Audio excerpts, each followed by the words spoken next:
අයිබෝන් ළමයි අපේ ඔන්ලයින් විද්‍යාපන්තිය ප්‍රී රෙකෝඩඩ් වීඩියෝ සීරීස් එකේ පළවෙනි වීඩියෝ එක තමයි මේක.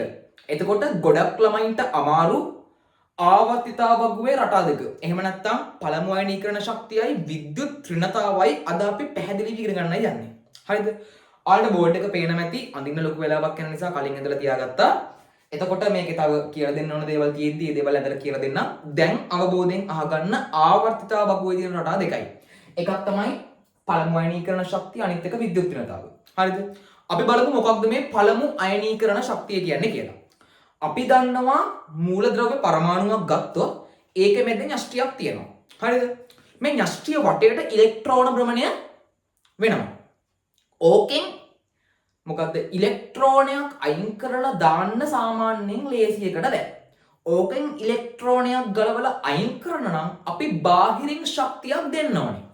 ඕම් ඔය පරමාණුවෙන් ඉලෙක්ට්‍රෝනයක් ගලවන්න නම් බාහිරින් ශක්තියක් මේකට දෙන්න ඕනේ. හරිද?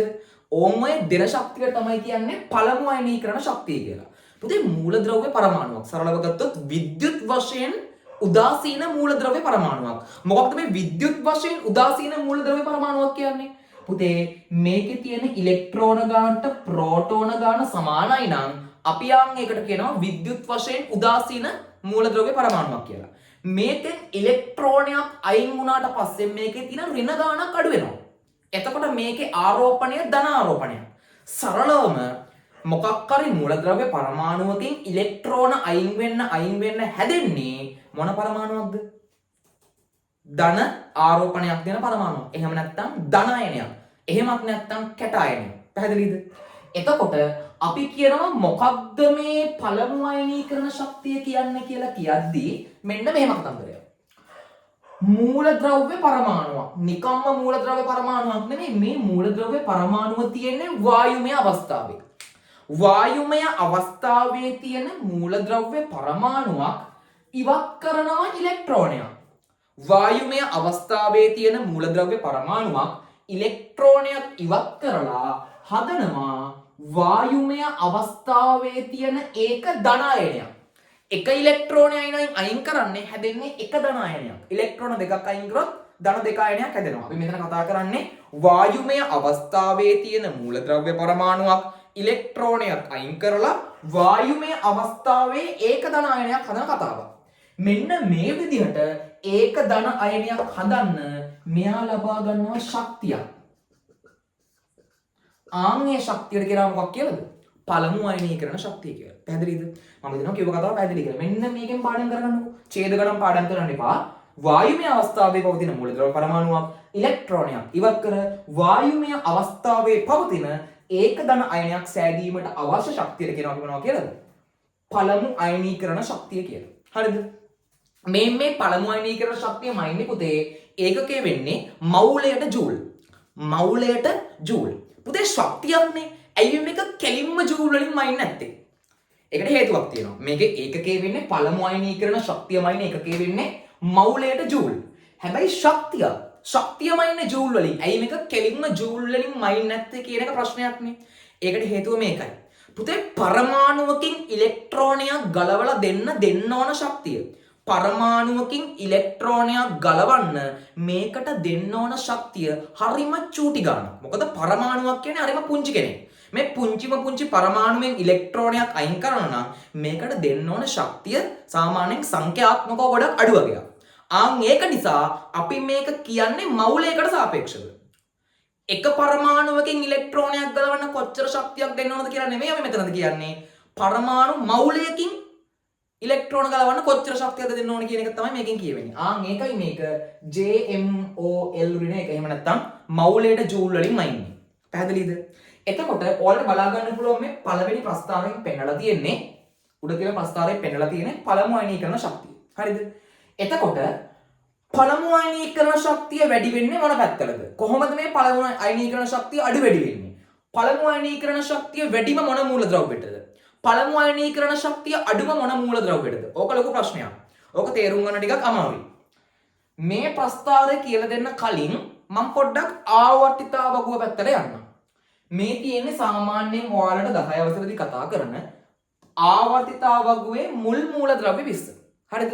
මතක තියාගන්න මෙන්න මේක විශේෂයෙන් පළමු අයනීකරණ ශක්තියට සම්පූර්ණ මූලද්‍රව්‍ය 20ම අදාළයි. හරිද?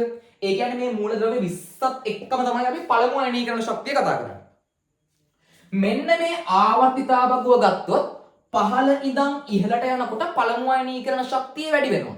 යට ඉඳන් උඩට යද්දි පළමු අයනීකරණ ශක්තිය වැඩි වෙනවා. යට ඉඳන් උඩට යද්දි පළමු අයනීකරණ ශක්තිය වැඩි වෙනවා. ඊට පස්සේ වමේ ඉඳන් දකුණට යද්දි පළමු අයනීකරණ ශක්තිය වැඩි වෙනවා. වමේ ඉඳන් දකුණට යද්දි පළමු අයනීකරණ ශක්තිය වැඩි වෙනවා. උඩට යද්දි වැඩි වෙනවා. දකුණට යද්දි වැඩි වෙනවා. උඩට යද්දි වැඩි වෙනවා. දකුණට යද්දි වැඩි වෙනවා. එහෙනම් පළමු අයනීකරණ ශක්තිය වැඩි වෙන කෙනා හොයාගන්න කොහමද? උඩට යද්දි වැඩි වුණා. දකුණට යද්දි වැඩි වෙනවා. එහෙනම් උඩට ගිහිල්ලා මේ කොනේ ඉන්න කෙනාගේ පළමු අයනීකරණ ශක්තිය වැඩි. එහෙනම් මෙතනින් බැලුවොත් කවුද? හීලියම්ගේ තමයි පළමු අයනීකරණ ශක්තිය වැඩිම වෙන්න ඕනේ. අපි දැන් යන ප්‍රස්තාරයට. මේ ප්‍රස්තාරයට ගියොත් ඔයාලට බලා ගන්න පුළුවන් මෙතනින් උඩින්ම ඉන්නේ කවුද? හීලියම්. එහෙනම් පළමු අයනීකරණ ශක්තිය වැඩිම කෙනා කවුද? හීලියම්. දැන් මේ ප්‍රස්තාරේ මතක තියාගන්න එක ඇත්තටම තරමක් දුරකට අමාරු වෙන සමහරක් අයට. ඒක නිසා ආවර්තාවකව මතක තියාගන්න. උඩට යද්දි වැඩි වුණා, මෙහෙට යද්දි වැඩි වුණා. උඩට යද්දි වැඩි වුණා, මෙහෙට යද්දි වැඩි වුණා. එහෙනම් එහා කොනේ හිටපු කෙනාගේ පළමු අයනීකරණ ශක්තිය වැඩි. අඩුම කෙනා මෙහෙට යද්දි අඩු වුණා, යටට යද්දි අඩු වුණා. මෙහෙට යද්දි අඩු වුණා, යටට යද්දි අඩු වුණා. එහෙනම් මෙහෙට ඇවිල්ලා යටට ගියාට පස්සේ යටම ඉන්නේ කවුද? පොටෑසියම්. එහෙනම් මතක තියාගන්න පළමු අයනීකරණ ශක්තිය අඩු කෙනා කවුද? පොටෑසියම්. බලමු මේ ප්‍රස්තාරෙට ගිහිල්ලා. පහළම ඉන්න කෙනා ඔයාලට බලා ගන්න පුළුවන් කවුද? පොටෑසියම්. එහෙනම් පළමු අයනීකරණ ශක්තිය අඩු කෙනා කවුද? පොටෑසියම්. මම හිතනවා මේ වෙද්දි පළමු අයනීකරණ ශක්තිය කියන්නේ කවුද? මොකක්ද? පළමු අයනීකරණ ශක්තිය වැඩිම කෙනා කවුද? පළමු අයනීකරණ ශක්තිය අඩුම කෙනා කවුද කියලා ඔයාලට හොයාගන්න පුළුවන් කියලා. පුතේ ආවර්තයක් දිගේ වමේ ඉඳන් දකුණට යද්දි පළමු අයනීකරණ ශක්තිය වැඩි වෙනවා. හරිද? කාණ්ඩවල යට ඉඳන් උඩට යද්දි පළමු අයනීකරණ ශක්තිය වැඩි වෙනවා. ඕම ඔය පොයින්ට් එක මතක තියාගෙන ඉන්න පුළුවන් නම් ඔයාලට පළමු අයනීකරණ ශක්තියෙන් අහන ප්‍රශ්න ටික ගොඩ දාන්න පුළුවන්. හරිද? මේ වීඩියෝ එකෙන් පස්සේ අපි වීඩියෝ එකකින් කතා කරමු පළමු අයනීකරණ ශක්තියයි ඔන්න ඔය විද්‍යුත් ඍණතාවයි ආශ්‍රිත ප්‍රශ්නයක් ආවොත් කොහොමද මේක විසඳන්නේ කියලා. හරිද? ඔන්න මම පළමු අයනීකරණ ශක්තිය ගැන කතා කරා. අපි දැන් කතා කරන්න යන්නේ විද්‍යුත් ඍණතාව ගැන. පුතේ විද්‍යුත් ඍණතාව කියලා කියන්නේ ටිකක් අමුතු කතන්දරයක්. මම මෙතනින් කියලා දෙන්නම් විද්‍යුත් ඍණතාව කියන්නේ මොකක්ද කියලා. පුතේ විද්‍යුත් ඍණතාව කියන්නේ මෙහෙම එකක්. මූලද්‍රව්‍ය පරමාණු දෙකක්. මම XY කියලා මූලද්‍රව්‍ය දෙකක් ගන්නම්කො නිකන්. VG අකුරු දෙකක්. X කියලා මූලද්‍රව්‍ය පරමාණුවක් තියෙනවා. ආයේ Y කියලා මූලද්‍රව්‍ය පරමාණුවකුත් තියෙනවා. X කියලා මූලද්‍රව්‍ය පරමාණුවක් තියෙනවා සහ Y කියලා මූලද්‍රව්‍ය පරමාණුවක් තියෙනවා. මේ X කියන මූලද්‍රව්‍ය පරමාණුවයි Y කියන මූලද්‍රව්‍ය පරමාණුවයි. මොකක්ද? X කියන මූලද්‍රව්‍ය පරමාණුවයි Y කියන මූලද්‍රව්‍ය පරමාණුවයි එකට බැඳෙනවා. බැඳෙන්නේ මෙන්න මේ බන්ධනේ. ඔය බැඳෙන බැඳිල්ලට කියන අමුතු නමක්. ඔය බැඳීමට කියන අමුතු නමක්. අපි ආන් මේකට කියන නම තමයි සහසංයුජ බන්ධනය. මොන බන්ධනයක්ද?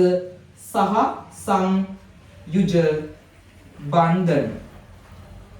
උදේ මූලද්‍රව්‍ය පරමාණු දෙකක් බැඳෙනවා මොන බැඳීමකින්ද? සහසංයුජ බැඳීමකින්. මුන් දෙන්න බැඳෙනවා සහසංයුජ බැඳීමකින්. එහෙනම් විද්‍යුත් ඍණතාවක් කියලා කියන්නේ මූලද්‍රව්‍ය පරමාණු දෙකක් සහසංයුජ බන්ධනයකින් බැඳීමේදී මුන් දෙන්න සහසංයුජ බන්ධනයකින් බැඳෙන්න නම් තව දෙයක් ඕනේ. මොකක්ද? මුන් දෙන්න ඉලෙක්ට්‍රෝන කුතන්දරයක් ඕනේ. මෙයා ඉලෙක්ට්‍රෝනයක් ගන්න ඕනේ. මේ දෙන ඉලෙක්ට්‍රෝන හවුලේ තියා ගන්න ඕනේ. මෙන්න මේ සහසංයුජ බන්ධනයේ බැඳෙනකොට මුන් දෙන ඉලෙක්ට්‍රෝන හවුලේ තියා ගන්න. ඒකට අපි කියනවා මූලද්‍රව්‍ය පරමාණු දෙකක් සහසංයුජ බන්ධනයකින් බැඳෙනකොට බන්ධන ඉලෙක්ට්‍රෝනය තමා වෙතට ඇද ගැනීමේ හැකියාව. කවුරු කියලාද?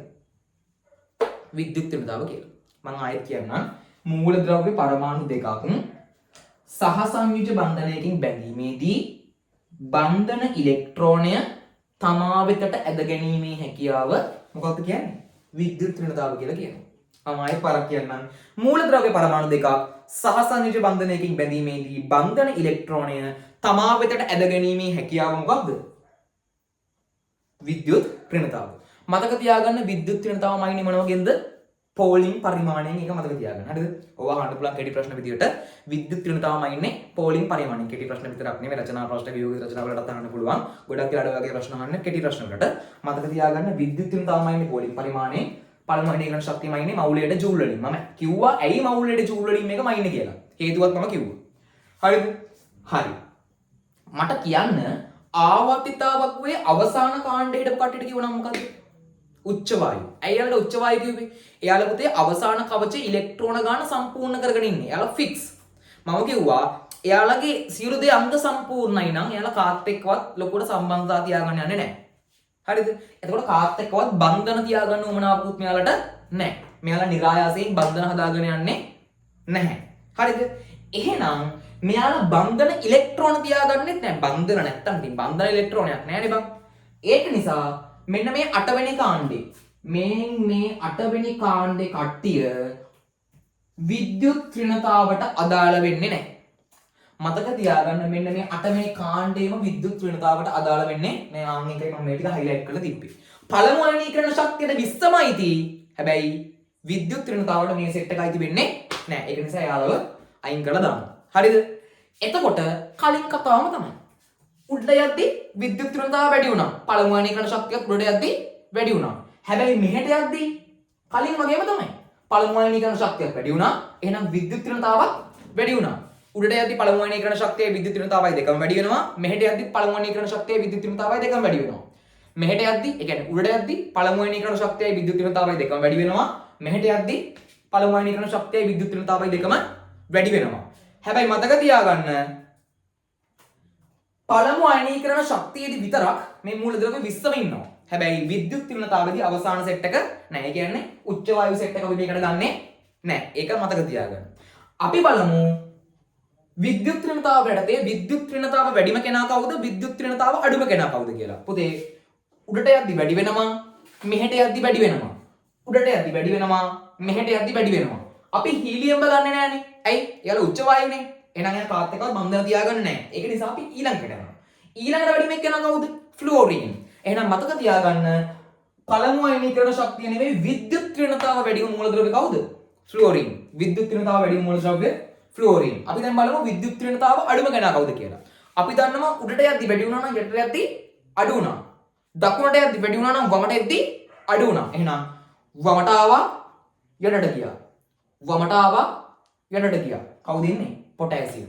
එහෙනම් පොටෑසියම් තමයි විද්‍යුත් ඍණතාව අඩුම කෙනා. එහෙනම් මතක තියාගන්න විද්‍යුත් ඍණතාව අඩුම කෙනා කවුද? පොටෑසියම්.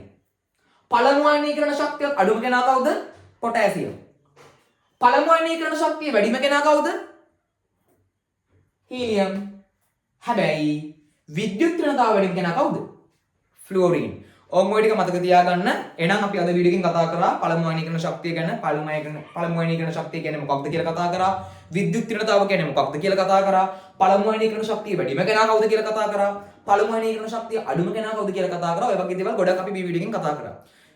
වීඩියෝ එකේ කියපු දේවල් පැහැදිලි නම් කොහොමද කියලා පල්ලෙහින් කමෙන්ට් එකක් දාන්න. එතකොට අනිත් අයත් බලද්දි එයාලට ඒක උදව්වක් වෙයි. ඔයාලට මේ වගේ පොඩි පොඩි වීඩියෝස් විදියට ඉගෙන ගන්න දැනගන්න ඕන දේවල් මොනවද කියලා පල්ලෙහින් මෙසේජ් එකක් දාන්න. අපේ ෆ්‍රී ක්විසස් ගෲප් එකක් යනවා. ඒකෙදි හැමදේම සාමාන්‍යයෙන් දවසකට MCQ 10ක් විතර අපි වෝටින් පෝල්ස් විදියට දානවා. එතකොට ඔයාලට පුළුවන් තරඟට ඒවට වෝට් කරන ගිහිල්ලා ඔයාලා නොදන්න දේවල් ඔයාලගේ දැනුම පොතට එකතු කරගන්න සහ ඔයාලා දන්න දේවල් චෙක් කරගන්න. ඔයාලා එකේ මොකක් හරි වැරද්දක් කරනවා නම් මම සහ ඒකේ ඉන්න ඇඩ්මින්ලා ටික ඔයාලට සපෝට් කරાવી. අදාළ ප්‍රශ්න වලට හරි උත්තරේ ගන්න කොහොමද කියලා සපෝට් මේ ඉගෙන ගන්න. ඒ වගේම අපේ ෆ්‍රී ක්ලාසස් එක ජොයින් වෙන්න ඕන නම් පල්ලෙහා තියෙන ගෲප් එකත් එක්ක ජොයින් වෙන්න පුළුවන්. ඒ වගේම WhatsApp numbers දාලා ඇති. ඒවට මැසේජ් එකක් දාලා සෙට් වෙන්න. channel එකට අලුත් නම් channel එක subscribe කරන්න. අපි මේ වගේ තවත් අලුත් වීඩියෝ එකකින් ඉක්මනටම හමු වෙමු.